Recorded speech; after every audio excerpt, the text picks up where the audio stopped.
फायबरवर चर्चा झाली. फायबर म्हणजे धागा. म्हणजे मराठवाडा आणि विदर्भ हा पट्टा कापसाचा पट्टा आहे आणि कापूस संकटात आहे.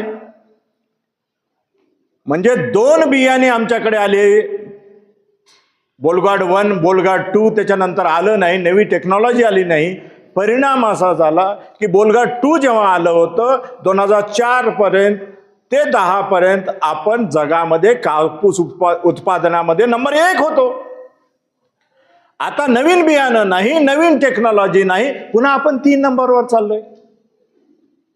आणि मग फायबर टेक्नॉलॉजीला उद्या कापूसच शेतकरी नाही लावले तर काय? कापसाशिवाय काही पर्याय करता येतं का? अशीही मांडणी त्या ठिकाणी झाली. म्हणजे जुन्या कपड्याला एक प्रक्रिया केली तर त्याचा पुन्हा फायबर होऊ शकतो. नुसते त्याचे धागे काढून नाही तर प्रक्रिया करून, पल्प करून, म्हणजे चुरा करून, त्याचा चिखल करून पुन्हा त्याचा धागा बनवता येतो आणि ते प्युअर कॉटनचा धागा असू शकतो. अशी टेक्नॉलॉजी जगामध्ये आलेली आहे. आणि अशा परिस्थितीत पुढे जात असताना आपण काय काय केलं पाहिजे? फूड प्रोसेसिंग सारख्या गोष्टी आपण केल्या पाहिजे. म्हणजे प्रक्रिया केल्या पाहिजेत. प्रक्रियाबद्दल बोललो आपण, मासघर शेती वगैरे सगळं आपण बोललो, पण केलं का? नाही केलं.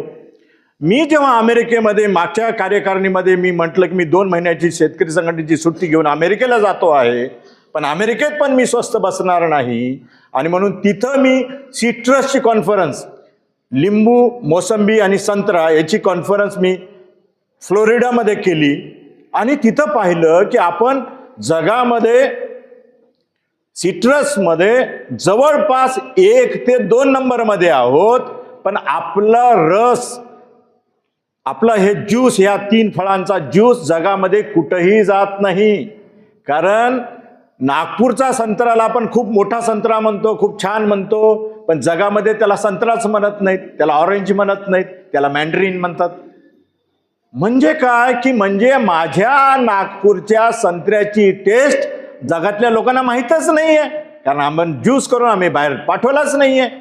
मग ट्रॉपिकाना सारखे ज्यूस पुढे येतात आणि आम्ही मागे पडतो. कुठल्याही प्रक्रियेमध्ये आपण पुढे जात नाही, कारण लायसन्स, कोटा, परमिट राज इतका आजही चालू आहे. त्याचा परिणाम असा होतो की शेतकऱ्याचे पोरं केवळ शेतीत राहतात, शेतीतून बाहेर पडतच नाही. मग शेतकऱ्याच्या व्यापारी हक्कासाठी संघटना जे झगडत होती, मग आपण व्यापारी बनवूच शकलो नाही. का बनवू शकलो नाही?